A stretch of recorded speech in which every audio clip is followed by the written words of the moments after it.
क्या आप भी चाहते हैं कि आने वाले समय में आपके पास इतना पैसा हो कि अचानक से आने वाले खर्च आपको परेशान ना करें? और क्या आप भी चाहते हैं कि आपकी कमाई का हिस्सा आज भी आपके लिए काम करे और आने वाले वर्षों में आपके लिए पैसा बनाता रहे? तो आज की ये वीडियो आपके लिए बहुत महत्वपूर्ण होने वाली, क्योंकि आज की वीडियो में मैं आपको 5 ऐसी जगहों के बारे में बताने वाला हूँ जहाँ आप अपनी कमाई का पैसा अलग अलग उद्देश्य के लिए लगाकर आप एक मजबूत फाइनेंशियल फाउंडेशन बना सकते हैं। लेकिन आज की वीडियो में हम सिर्फ ये नहीं जानेंगे कि पैसा कहाँ लगाएं, बल्कि हम यह भी समझेंगे क्यों लगाएं, कितना लगाएं और कौन सी गलती बिल्कुल नहीं करनी चाहिए। तो वीडियो को अंत तक जरूर देखें, क्योंकि आखिरी वाली जगह शायद सबसे महत्वपूर्ण है। सबसे पहले आपको पैसा शेयर बाजार में लगाने की जरूरत नहीं है। सबसे पहले आपको बनाना है इमरजेंसी फंड। अब मान लीजिए आपकी महीने की इनकम 30,000 रुपए है और अचानक आपकी इनकम बंद हो जाती है, और अगर आपके पास सेविंग भी नहीं है तो फिर आप क्या करेंगे? फिर आपको किसी से पैसा उधार लेना पड़ सकता है। और अगर आपके पास पहले से इमरजेंसी फंड होता है तो कम से कम कुछ समय तक आपके जरूरी खर्च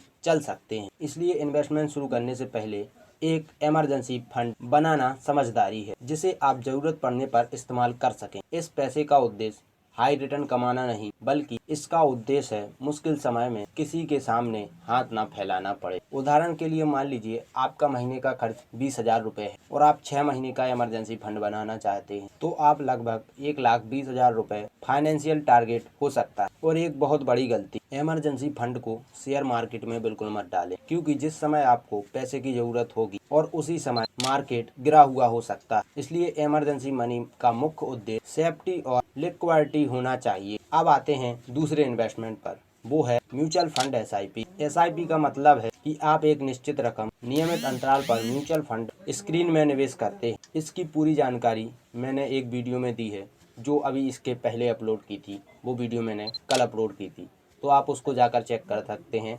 SIP की पूरी जानकारी, तो आप उस वीडियो को भी चेक कर सकते हैं। अब आती है तीसरी जगह, इक्विटी यानी शेयर बाजार। लेकिन अगर आप नए इन्वेस्टर हैं तो सबसे पहले यह मत सोचिए कि मुझे कौन सा शेयर खरीदना है। पहले यह समझिए कि इक्विटी इन्वेस्टमेंट क्या है। आप जब भी किसी कंपनी के शेयर खरीदते हैं तो आप उस कंपनी का छोटा सा ओनरशिप हिस्सा लेते हैं। लेकिन अगर कंपनी अच्छा प्रदर्शन करती है और मार्केट उसकी वैल्यू बढ़ाता है तो आपके इन्वेस्टमेंट की वैल्यू बढ़ सकती है। और अगर कंपनी का प्रदर्शन खराब हुआ और मार्केट गिरा तो आपके इन्वेस्टमेंट की वैल्यू कम हो सकती है। इसलिए इक्विटी में निवेश करने से पहले लॉन्ग टर्म माइंडसेट और डिवर्सिफिकेशन बहुत महत्वपूर्ण है। अब बात करते हैं चौथी जगह की, वो है गोल्ड। भारत में सोने को लोग केवल ज्वेलरी के रूप में देखते हैं, लेकिन इन्वेस्टमेंट के लिए गोल्ड के अलग अलग फाइनेंशियल ऑप्शंस भी होते हैं। उदाहरण के लिए कुछ इन्वेस्टर गोल्ड ETF या फिर गोल्ड म्यूचुअल फंड जैसे विकल्पों को पोर्टफोलियो डिवर्सिफिकेशन के लिए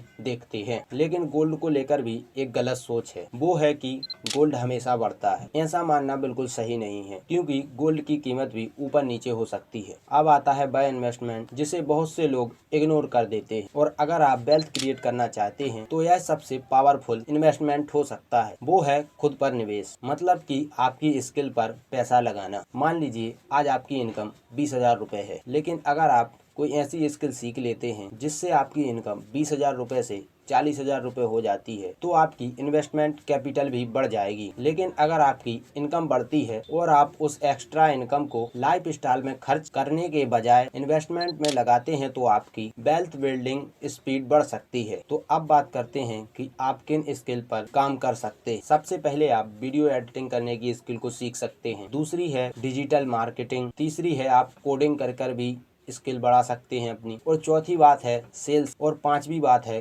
कंटेंट क्रिएशन। ऐसी कई स्किल हैं जिस पर आप काम कर सकते हैं, लेकिन स्किल सीखते समय भी सावधान रहें, क्योंकि हर क्रूसी आपको पैसा कमा कर नहीं देगा। अब सबसे बड़ा सवाल, अगर आपके पास 10,000 रुपए हैं तो वो कहाँ लगाएं? अब मान लीजिए आपके पास हर महीने 10,000 रुपए बचते हैं, तो आप सबसे पहले इमरजेंसी फंड बनाने पर फोकस कर सकते हैं। लेकिन इमरजेंसी फंड पर्याप्त बनने के बाद वह अपनी फाइनेंशियल सिचुएशन के अनुसार लगाने पर विचार कर सकते हैं। उदाहरण के तौर पर कुछ पैसा डिवर्सिफाइड इक्विटी इंडेक्स फंड में, और कुछ पैसा म्यूचुअल फंड SIP में, और कुछ पैसा गोल्ड जैसे डिवर्सिफिकेशन एसिड में, और आप कुछ पैसा स्किल्स, बिजनेस और डेवलपमेंट में, इन सब में आप लगाने पर विचार कर सकते हैं। ध्यान रखें, ये केवल उदाहरण है, व्यक्तिगत इन्वेस्टमेंट रिकमेंडेशन नहीं। अब उन गलतियों की बात करते हैं जो आपका बना भी सकती हैं और बिगाड़ भी सकती हैं। गलती नंबर 1, उधार लेकर निवेश करना। अगर आपके पास इन्वेस्टमेंट के लिए पैसा नहीं है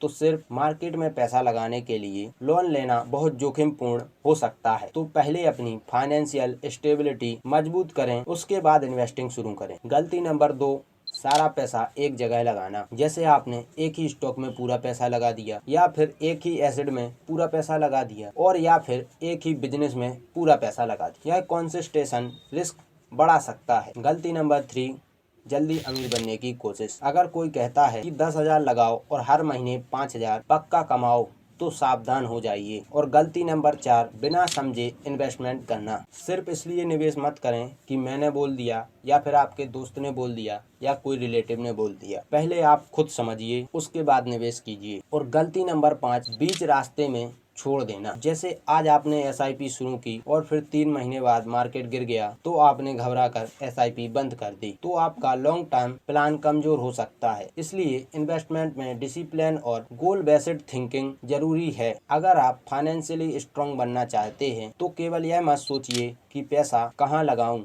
बल्कि ये सोचिए कि मैं अपनी पूरी फाइनेंशियल लाइफ को कैसे मजबूत बनाऊं। सबसे पहले इमरजेंसी फंड बनाएं, फिर म्यूचुअल फंड SIP जैसे विकल्पों को समझिए, और फिर डिवर्सिफिकेशन, इक्विटी, इंडेक्स फंड जैसे लॉन्ग टर्म ऑप्शन को समझिए। पोर्टफोलियो डिवर्सिफिकेशन के लिए समझिए, और गोल्ड जैसे एसेट को भी समझिए। और सबसे जरूरी, आपकी स्किल और अर्निंग एबिलिटी पर निवेश कीजिए, क्योंकि अगर आपकी इनकम बढ़ती रहेगी तो सेविंग भी बढ़ेगी, और जिससे आपका इन्वेस्टमेंट भी बढ़ता रहेगा और वेल्थ क्रिएशन की संभावना भी मजबूत हो जाएगी। और एक बात याद रखिए, पैसा आपको अमीर नहीं बनाता, बल्कि पैसे को सही तरीके से मैनेज करने की आदत आपको फाइनेंशियली स्ट्रांग बनाती है। तो दोस्तों, अगर ये वीडियो आपको इन्फॉर्मेटिव लगा हो तो वीडियो को लाइक करें, चैनल को सब्सक्राइब करें, और कमेंट में बताएं कि आप अपना पैसा किस तरीके से इन्वेस्ट करते हैं। और कमेंट में ये भी बताएं कि आपको शेयर मार्केट में क्या परेशानी आ रही है। अगली वीडियो उसी पर होगी। मिलते हैं अगली वीडियो में, तब तक के लिए धन्यवाद।